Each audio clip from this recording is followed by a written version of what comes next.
Hi, and welcome to the using Zoom training video, version 3.0. So we'll see if this one turns out. So I'm going to teach you a little bit about Zoom. Hopefully a lot of you already know everything about it, but if not, you can maybe refer to this video to learn a few tips and tricks. Now I'm on a Chromebook, so it might look different to you if you're on a Windows computer. It certainly will look slightly different if you're a student on Zoom, but I'll try to explain the differences as we go along. So first, down in the bottom left-hand corner over here, you've got mute, unmute.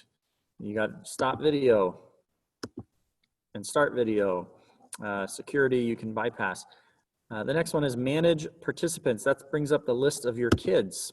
And oh shoot, look at that. I've got kids waiting to join my meet. So how do we do that? Well, here we go. I can admit all at once, or if I want to just admit one at a time, I can click on their name.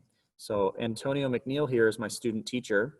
I'm going to admit him in first because I want him to also be a co-host. Having a co-host is super important because they can help manage the participants coming and going and typing in questions and doing different things for you while you're teaching. So I hover over his name, I click more, and I make co-host. Some other things I can do is I can put him back in the waiting room. Maybe he's misbehaving. I can rename him. Maybe I don't like his name. They do closed caption typing. We're not doing that. I can ask him to start a video and so on and so forth, or I can just chat with him directly. But we're gonna make him a co-host. And then I'm going to send Antonio a message. Can you manage the waiting room? And so you might want to pick an IA or a TA or a really trustworthy student to help you. He says he's got it. It says privately right here, so we know that that's just going between us. So then Antonio just let in Rob. Rob's confusing. Rob did not include his last name. So I'm going to click on rename, and I'm going to give him his last name, which is Lee. Okay, so now I know that Rob Lee is here. In the settings, you can allow kids to change their name if you want to. I don't recommend that because you might get all sorts of names that you don't want in your room. But as a teacher, I think you can manage their names. Okay, so in the participant window where I click on manage participants, so this window, sorry, let's get rid of the chat. So this window right here, you click on manage participants. That's what you can do there. On the Chromebooks, you have some other options just to give little nonverbal communication to your students, like a thumbs up, a thumbs down. On the Chromebook, it just shows up next to my name as the host. Okay, if the students, I think their only option is to raise their hand and you can call on them, but if they happen to have some of these options, you'll see it pop up on their name there. If your Windows, it might also even show up in your screen, but on Chromebook, it seems to be a little bit more limited. And then you can clear all the issues there. I can invite other people by creating and copying the URL. And emailing it. I don't think we have service here, but if you copy the URL and then open up your own email account and then send the email, you can invite people that way. And I can also mute everybody and allow them to unmute or not, your choice. Down here, there's 3 little buttons. You can click here, and that's just gives you some more options, right? You can lock the meeting so nobody else can join. That might be a good thing to do once you know everyone is there so that you don't have other randoms joining somehow. And you can let them rename themselves or not, ask them all to mute or unmute. So you've got some extra options. If you click on manage participants, it goes away. You can bring up the chat box as next. You click on it, it comes up. Here's our chat. Again, these are private chats, but if I want to chat to everyone, I need to change this to everyone. It should be default to everyone. You can send out chat messages. But again, if you want to pick just one person, your whole list of kids would be here. You could pick on one kid and ask them a question if you had it.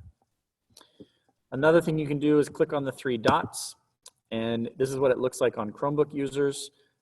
You can stop everyone from chatting, which might be helpful if it's becoming a distraction.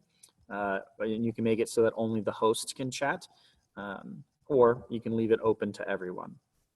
If you're on a Windows computer, up above this should be another option that says Save Chat. So if you're having a wonderful conversation that you'd like to save for future reference, you can click Save Chat and manually save it right there. Chromebook users have to, in order to save the chat, you need to have it set up to autosave in the settings and have it save to Zoom, and you can download the chat later. That's kind of it for chat. That's pretty simple. Share we'll talk about in a second, and then I'm recording right now. If you have it set to auto recording, this is what it'll look like. Otherwise, you need to make sure you press record if you're trying to save video for future use. And then breakout rooms. So, well, we'll come back to breakout rooms last. So sharing, I'm already sharing my screen, so I can't show you any other options. But if you're using Whiteboard or any other type of application, you can click share and share that. And then you have options as the host to let other people share if you want to. Again, I don't recommend that. You never know what a kid will share randomly. So that's the share button where you can access Whiteboard. Oh, a thing about Whiteboard is that the kids with Chromebooks, which I think is everyone, they can't use the whiteboard. The Windows teachers, you guys can use the whiteboard, but students can only watch you use it. They won't be able to participate with you, which is what it's normally designed to do.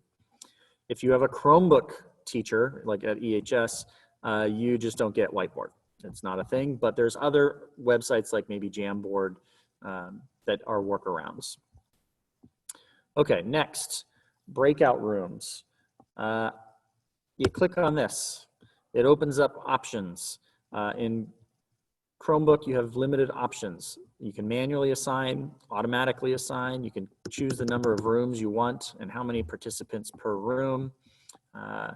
You can also do this before you ever start the meeting in the settings. You can pre-assign breakout rooms and assign each kid to a specific room.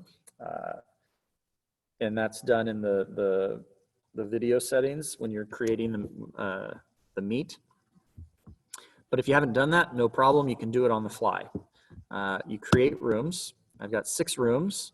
All my kids get randomly assigned, or I can move them from one room to the next. I can move to room 5. It's not open yet, so they're not there, but as soon as I hit open all rooms, then they have the choice to jump into the room.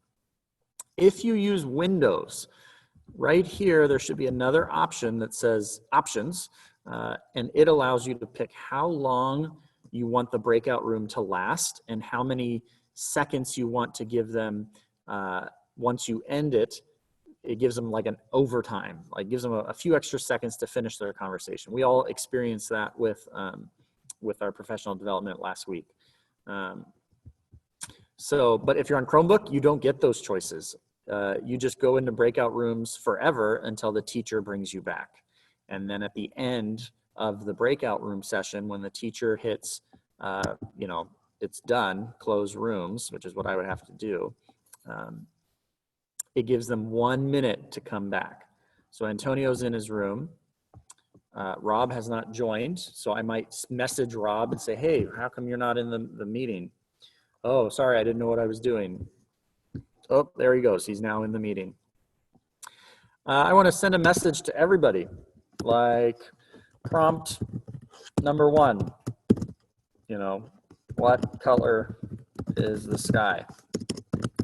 That question will get broadcast to everybody and they can look at it. It pops up on their screen for a few seconds.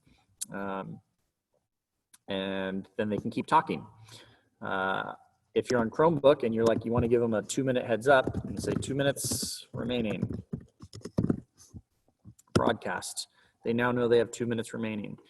And then as soon as you close all rooms, if you're on Chromebook, it just forces you to give them 1 minute to come back.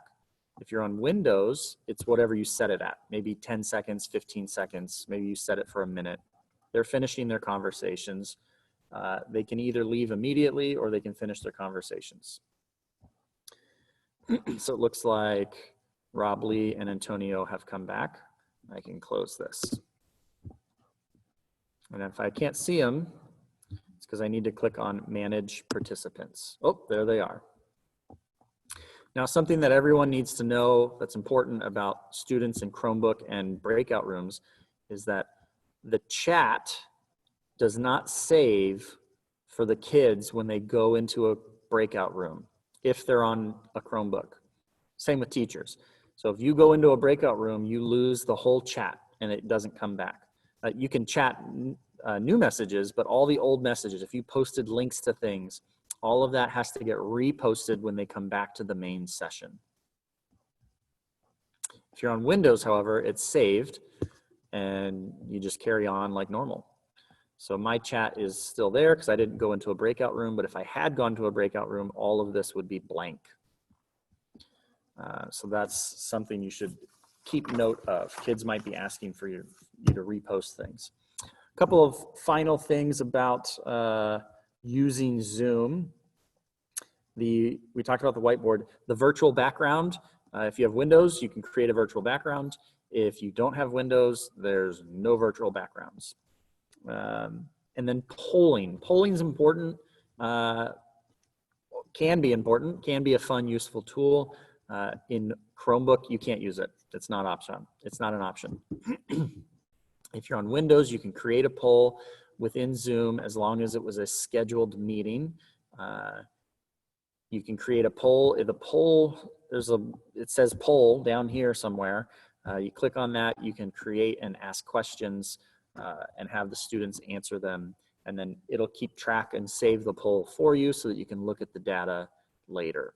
If you don't have polling as an option because you're on Chromebook, then you need to, find other web pages or Google Docs or forms that you post right into the chat. Kids can click on it and answer whatever questions you have for them. So I think that's it for now. Hopefully this helps. And if you have questions, you can Google it. You can call me or any other person that seems to know what they're doing. I barely know what I'm doing, so please don't call me. All right, have a good day. Wait, I'm back. I did not end the meeting, I'm still here. I forgot. If there's an emergency situation going on, somebody has hacked into your room, kids are running around naked on their screen, you need to end the meeting immediately. So just quickly hit end meeting and end meeting for all. If you have a Chromebook, I think you can just close your screen, close your computer and have it turn off. Don't let them hack into your class. So that might be an issue, hopefully not. But if you have the settings set up right and kids don't hack into your system, you should be good, but be ready to stop immediately. Okay, that's all. Have a good day. Bye.